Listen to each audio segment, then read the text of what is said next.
যে যেখান থেকে আমার এই ভিডিওটা দেখছেন, আশা করি সকলেই ভালো আছেন। তো আজকে আপনাদের সামনে একটি বিচ্ছেদ মহা টোটকা নিয়ে এসেছি। একটি যন্ত্রের মাধ্যমে দুজনের মধ্যে ছাড়াছাড়ি বা বিচ্ছেদ ঘটানো, এক পর্যায়ে বলতে গেলে তালাকের মতো। তো এই বিচ্ছেদ আপনারা করতে গেলে কী কী প্রয়োজন, কীভাবে কী করতে হবে বলে দিচ্ছি। বিস্তারিত জানতে হলে প্রথম থেকে শেষ অবধি ভিডিওটা দেখবেন। প্রথমত আপনাদের যারা আপনাদের কাছে বিচ্ছেদ করাতে আসবে, যে দুজনের নাম করে বা যে দুজনের জন্য, তাদেরকে বলবেন, বা নিজেরা যদি কাছে পিঠে কারোর ওপর করতে চান তাহলে দুজনের পায়ের তলার মাটি লাগবে। তো দুজনের দুই মাটি দিয়ে দুটো পুতুল হবে। পুতুল দুটো করার পর এই পুতুলের উপর প্রাণ প্রতিষ্ঠা করে নেবেন। প্রাণ প্রতিষ্ঠা হয়ে গেলে এই যে তিলেসিং বা এই নকশাটা দেখছেন, এই নকশাটা আপনাকে লিখতে হবে অষ্টতিতার কালি দিয়ে এবং শ্মশানের ছাই দিয়ে। লেখা হয়ে গেলে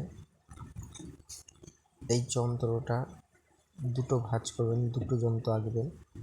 দুটো যন্ত্র এঁকে ভাঁজ করে এই পুতুলের বুকটা কেটে ঢুকিয়ে দেবেন, আর একটা ওই পুতুলের বুকে কেটে ঢুকিয়ে দেবেন।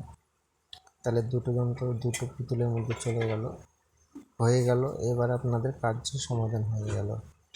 এবার আপনারা কি করবেন, এই দুটো পুতুলকে যারা আপনাদের কাছে বিচ্ছেদ করাতে এসছে, মানে যে করাতে এসছে, তাকে বলবেন এই দুটো পুতুল আপনি নিয়ে গিয়ে একটা নদীর এপারে একটা নদীর ওপাশে, ঠিক আছে? আর যদি মানে আর কি ধরেন নদী যাচ্ছে, নদীর এপাশে একটা পুঁতবে আর ওপারে একটা পুঁতবে। তো দুটো দুপাশে পোতা হবে।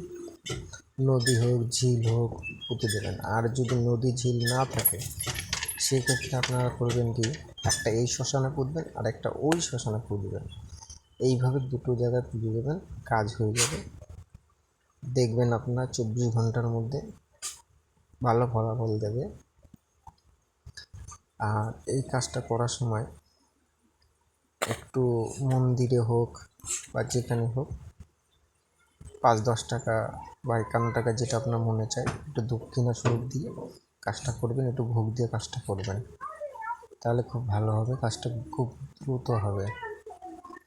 যদি এই কাজটা কেউ আমাদের দ্বারাই করাতে চান তাহলে আমাদের সাথে যোগাযোগ করবেন, চেষ্টা করব আপনাদের এই কাজ সমাধান করার।